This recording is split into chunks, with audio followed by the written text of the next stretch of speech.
Just to follow up, a 2,000-pound bomb is self-defense, in your opinion? Were you trying to suggest that, in the course of this latest authorization for the transfer, did you get any assurances from Israel that it's not going to use these, like in its offensive in Gaza, but it's only going to use these against Hezbollah? So, no. And in fact, the F-35, to the best of my knowledge, I could be wrong, has only been used in combat against the people of Gaza. So how could you justify sending all these weapons when you have the most hapless people probably on earth, destroyed, moving from one place to another and so on, and you send these weapons to sort of just finish the job or continue the job? I don't know. So what logic is there? Two final things. This is about this is from last week about these authorizations of these bombs to Israel. They have been approved a long time ago by Congress, but looks like the State Department has decided to do the transfers last week, the week before. Why was that decision taken recently? So I think it would be helpful to step back and put this in a little context. And the context is that the United States has a decades-long commitment to Israel's security. Israel is surrounded by entities that are sworn to its destruction, not just Hamas, but Iran and proxy groups that Iran sponsors, Hezbollah among them, who have repeatedly talked about their desire for the destruction of Israel. We believe Israel has every right to defend itself against those opponents, and we, to that end, have a long-standing security relationship with them where we provide them more than $3 billion annually in security assistance. Now, the way that works, and I know you preface this in your question, but just for the benefit of everyone else, the way that works is we provide them with $3.3 billion a year in security assistance. They don't always draw all of that down in any given year, but they come to the United States, request certain defense articles. We make assessments about whether those are appropriate or not. We notify them to Congress in the regular course of business. And oftentimes what happens, let's say, just as an example, this is a fictional example, let's say they requested 100 planes. We make a decision, we notify Congress. That doesn't mean that they take 100 planes tomorrow once that notification has been given and once the approval has been given. They draw those down over time, and sometimes it takes years to fulfill those requests. And so those are the types of things that I see you wanting to go. Bear with me. I know this is long, and then you'll have the opportunity for follow-up. Those are the types of things that often take years to fulfill. And they were happening before October 7th, and they have continued after October 7th. So what these are about, in many cases, are about self-defense, but also deterrence and replenishment. And so we make these in the regular course of business. And what I can tell you about them is that we follow the same procedures with respect to everyone that we do for every other country in the world, which is that we notify Congress. And in fact, since October 7th, we have gone above and beyond to notify Congress about these transfers. There is a statutory threshold where we are required to notify them of transfers. We have been regularly briefing the committees to make them aware of every transfer that we are making. So I'm going to have to combine my questions now that you've taken up so much time with that answer. I understand. I would apologize, but I don't think you'd believe it. I'm just joking. First, take your time. I understand the fulfillment can take years, but are you basically saying that the authorization of the transfer coming in these recent weeks was a coincidence? So I'm not saying it's a coincidence. Israel has been engaged in a military conflict. And of course, when you are engaged in a military conflict, you deplete your military stocks. So there was a request in recent weeks for the additional fulfillment of these particular I'm not going to get weapons. As is always the case, I'm not getting into the timings of exact requests from here. I'll be quick. But this is a process that we keep Congress fully apprised of, our relevant committees.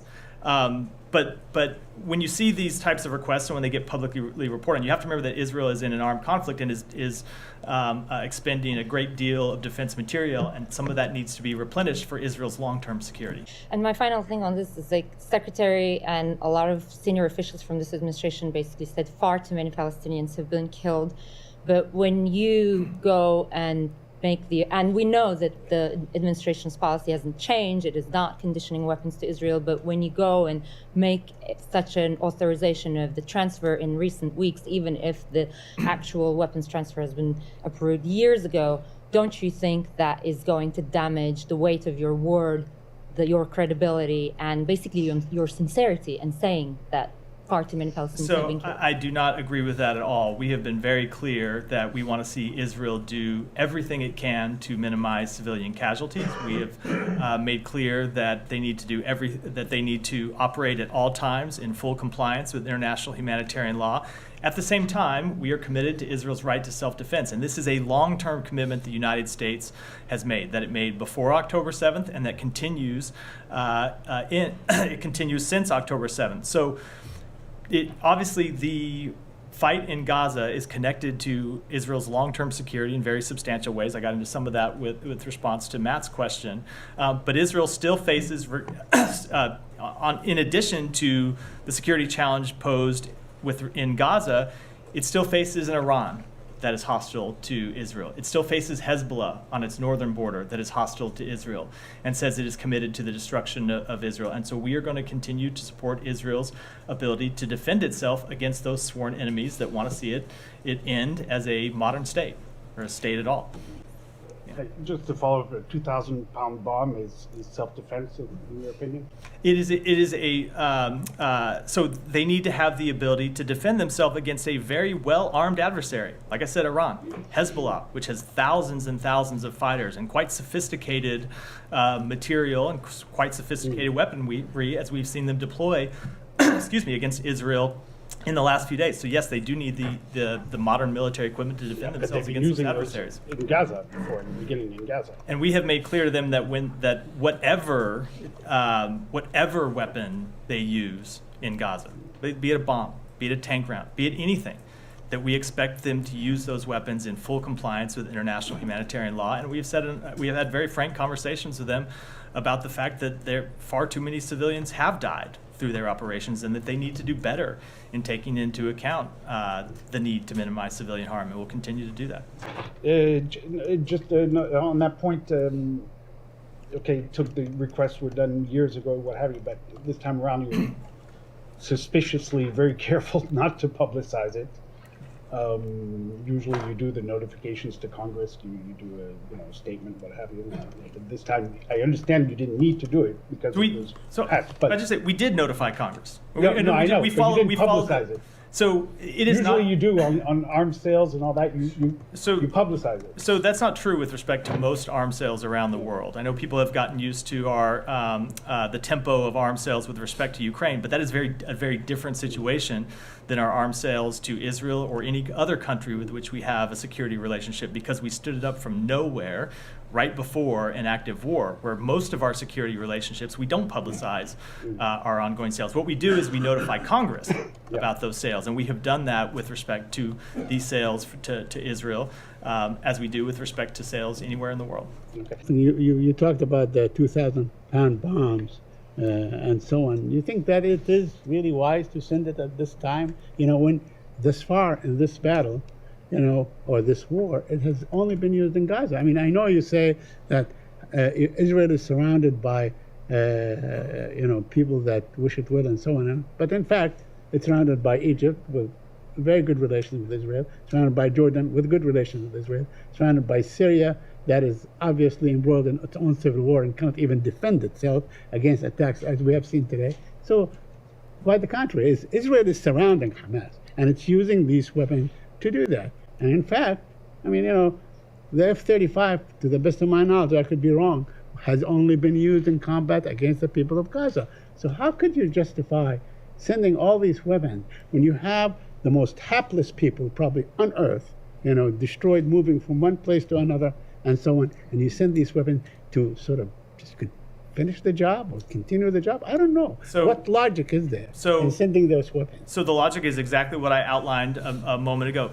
Despite the fact that Israel has diplomatic relations with Egypt and Jordan, it does not change the fact that Hezbollah is parked on its northern border and is sworn to the destruction of Israel. It does not change the fact that Iran, not right on its border, but well within striking distance, is committed to the destruction of Israel and continues to fund proxies committed to the destruction of Israel. So yes, Israel faces incredibly serious threats, not just from Hamas, although Hamas is clearly one, as we saw on October 7th, but from other adversaries that it needs our assistance to continue to defend itself against.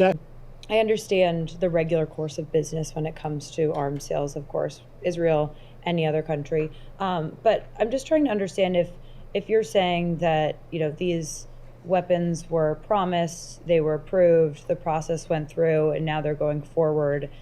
Is that regular process being examined at all, given what's going on in the Israel-Hamas war, or not at all? So that process is a process that applies not just to Israel, but to every country that with whom we have a security relationship. So it is one that is longstanding. And again, there are dozens, if not hundreds, of open orders for Israel that go back years, under which they receive defense articles from the United States. So no, it is not a new process, and it's not one just with respect to Israel. And no, we're not re-examining the entire process, but obviously we always look at requests that come from any country in light of their current needs and in light of our ability to supply them. But again, I think it's important to remember that these are requests that were made and approved in many cases years ago. Not just months ago, not just before October 7th, but years ago, and were approved years ago. So all of those orders that have been approved will go forward? So I can't say all of them will go forward, because Israel may come back and not want some of them. You talk about orders if that are Israel wants them, they'll go forward. That years old. I cannot speak with respect to every request. And as I said, there are dozens of open requests that date back years, but when a country comes and makes a request, and the United States does its due diligence and goes through the formal process of notifying Congress, and then delivers those arms to a country. If a country has ordered, like I said, 100 planes and they've taken 20, they still have the ability to come back and ask for the other 80 with which we've committed to provide them. Just one thing in your answer, Matt, to me and a few others on the weapons thing, you mentioned, the threat from Hezbollah, like on Israel and all that. So were you trying to suggest that, in the course of this latest authorization for the transfer, did you get any assurances from Israel that it's not going to use these, like in its offensive in Gaza, but it's only going to use these against Hezbollah? So no, that's not what I said at all. I think you're reading quite a bit into. Okay, no, I just want to check that. I'm reading quite a bit into my answer, but again, the recent authorizations that you're talking about were in many cases made years ago. Right. Years ago, before October 7th. Yes, but just to be sure, there has been no assurances.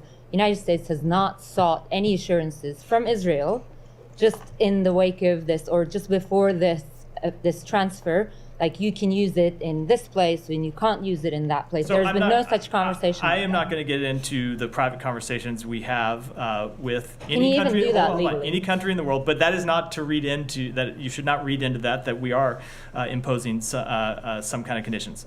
What we expect with respect to the defense articles that we supply to Israel and other countries are that they operate in compliance with international humanitarian law. Now, with respect to a campaign against Hezbollah or a potential campaign against Hezbollah, we want to see that issue resolved diplomatically. We want to see Israeli citizens able to return to their homes in northern Israel. We want to see Lebanese civilians able to return to their home in southern Lebanon, but that's a path we're pursuing diplomatically. And just by law, you had the authority not to make the transfer, right? Like even if Congress had approved this years ago, even if the fulfillment takes years, the United States government certainly has the authority not to fulfill it today. Whether we have the authority or not is one question. There are always ramifications. If you have committed to supply a country with something and you don't, this gets very technical. No, I'm just wondering if you had the option. But again,